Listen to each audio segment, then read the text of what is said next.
Hello friends, good morning. आप सभी का हार्दिक स्वागत एवं अभिनंदन Jiyo with Umashankar Gaur YouTube channel पर।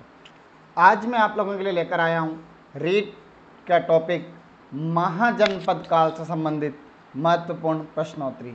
यह अपना हिस्ट्री का चौथा लेक्चर है और इसमें हम बात करने जा रहे हैं महाजनपद काल से संबंधित महत्वपूर्ण प्रश्नोत्तरी।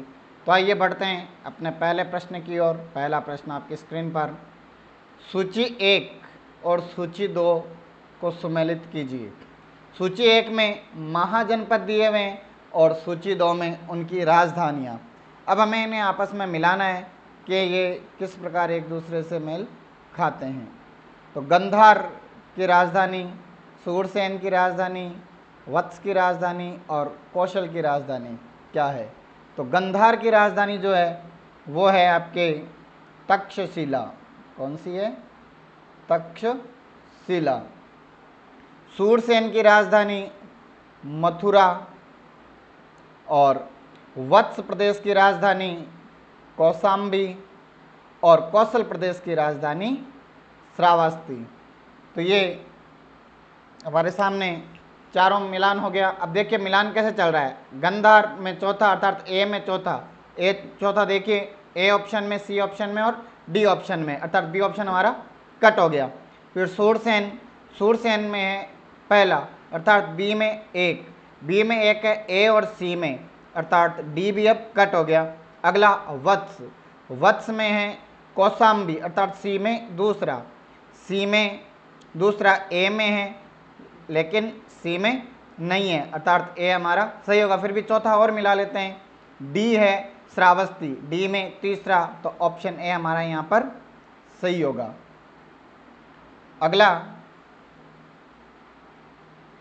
अगला प्रश्न हमारा आ रहा है आपकी स्क्रीन पे। हर्यक वंश के किस शासक को कोणिक कहा जाता है? तो हर्यक वंश के अजात शत्रु नामक शासक को कोणिक की उपाधि दी गई थी, तो ऑप्शन सी अजात शत्रु हमारा सही होगा। अगला प्रश्न, किस शासक ने गंगा एवं सोन नदियों के संगम पर पाटलिपुत्र नामक नगर की स्थापना की थी? तो उदयन नामक शासक के द्वारा पाटलिपुत्र नामक नगर की स्थापना की गई, तो उदयन। अगला, शिशुनाग वंश का वह कौन सा शासक था जिसके समय में वैशाली में द्वितीय बौद्ध संगति का आयोजन किया गया? उसे काकवर्ण के नाम से भी जाना जाता है। अर्थात ऐसा शासक जिसकी उपाधि काकवर्ण थी और उसके काल में द्वितीय बौद्ध संगति का आयोजन किया गया था, वह था शिशुनाग वंश का कालाशोक। कौन था? कालाशोक। अगला प्रश्न, 323 ईसा पूर्व में सिकंदर महान की मृत्यु हुई थी।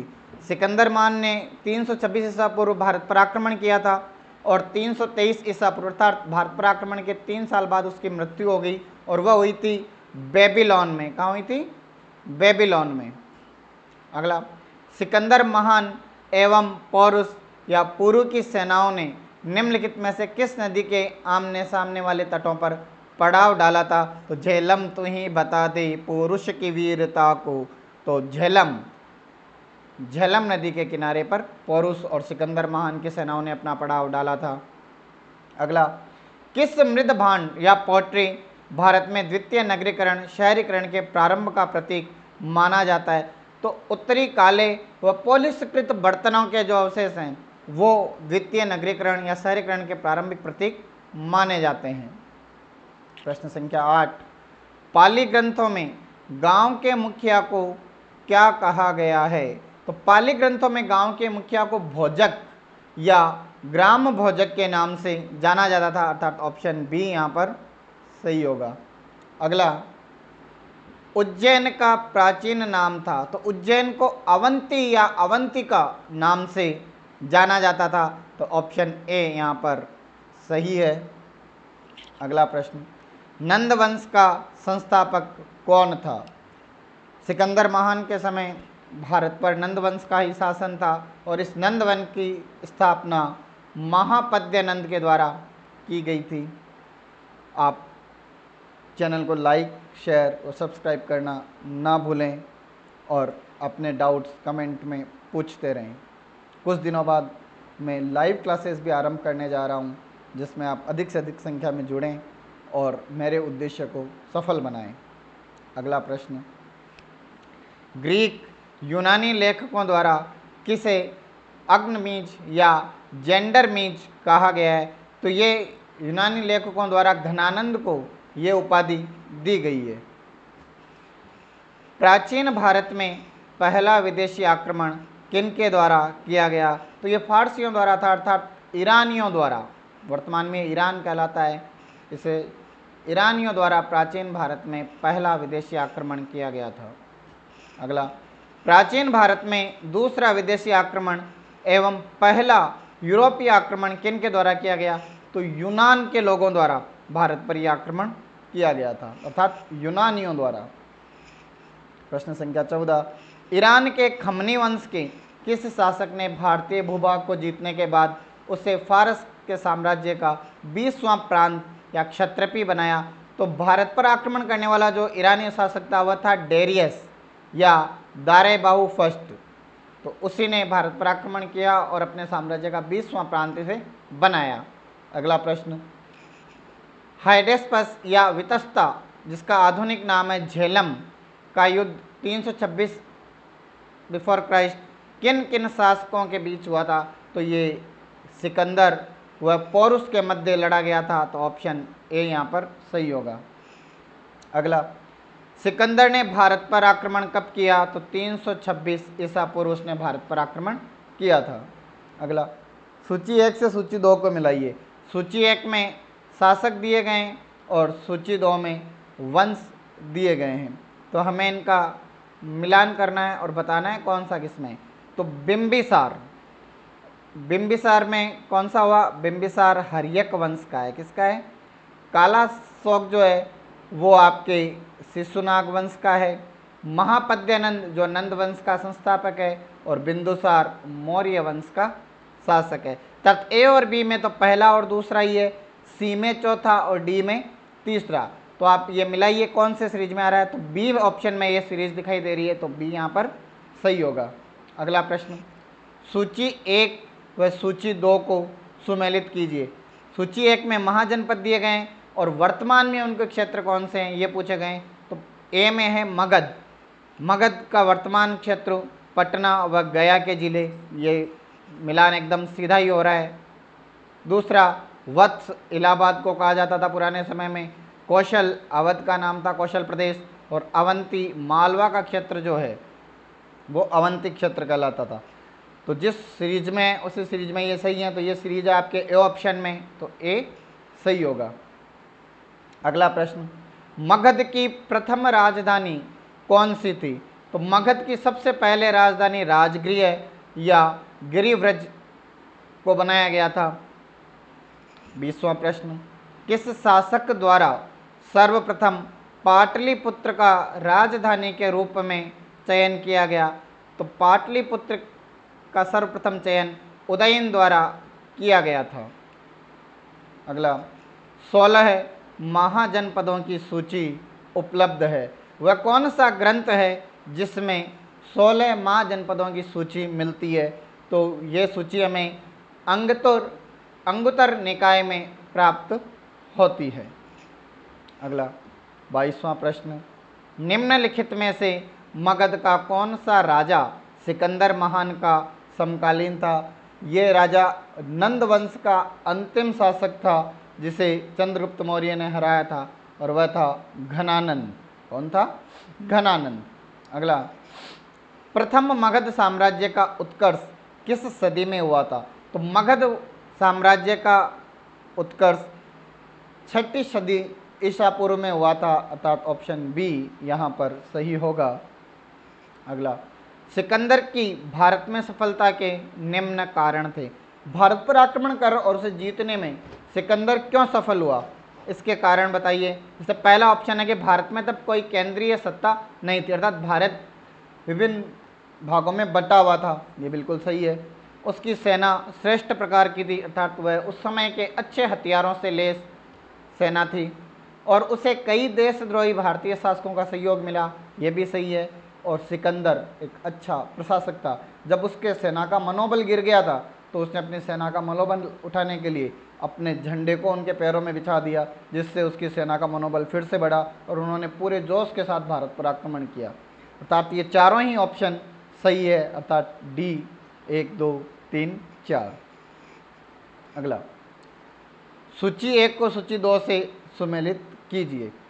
यहाँ पर सूची 1 में राजा है और दूसरी सूची में राज्य हैं, हमें इन्हें आपस में सुमेलित करना है। तो देखिए, प्रद्योत जो है वो आपके अवंती का शासक था। कहाँ का शासक था? अवंती का। और उदयन जो है वो आपके वत्स का शासक था।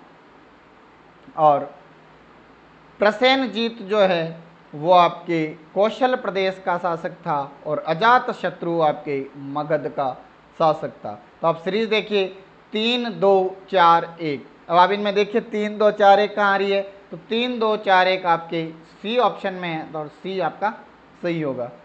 अगला 26वां प्रश्न, अभिलेखीय साक्ष्य से प्रकट होता है कि नंद राजा के आदेश से एक नहर खोदी गई थी। ये कहाँ खोदी गई थी? तो नंद राजाओं का जो शासन था वह कलिंग क्षेत्र में अधिक था और इन्होंने कलिंग में ये नहर खोदी थी।